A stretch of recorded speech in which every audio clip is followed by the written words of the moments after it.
৩ বছর আগে ২০২১ সালের ৪ আগস্ট ঢাকায় সিনেমার চিত্রনায়িকা পরীমনিকে নিজ বাসা থেকে গ্রেপ্তার করেছিল র্যাপিড অ্যাকশন ব্যাটালিয়ন র্যাব। পরদিন তার বিরুদ্ধে বনানী থানা মাদক মামলা করা হয়। বলা যায়, নায়িকার জীবনের অন্যতম অন্ধকারতম একদিন ছিল ৪ আগস্টের সেই রাত। এর পরদিন ৫ আগস্ট প্রথমবারের মতো মামলা হয় তার নামে।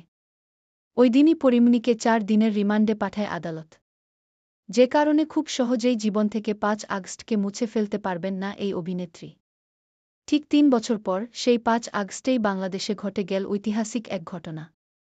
ছাত্রজনতার আন্দোলনের চাপে পদত্যাগ করে দেশত্যাগ করেছেন আওয়ামী লীগ সভাপতি শেখ হাসিনা। কোটা সংস্কারকে কেন্দ্র করে যেই আন্দোলনের শুরু, সেটার শেষ হয়েছে শেখ হাসিনার পতন দিয়ে। যে কারণে ৩ বছর আগের নিজের জীবনের ভয়ানক সেই ৫ আগস্টের সঙ্গে শেখ হাসিনার পতনের ৫ আগস্টের যোগসূত্র খুঁজে পাচ্ছেন পরীমনি। সামাজিক যোগাযোগ মাধ্যমে দেওয়া এক স্ট্যাটাস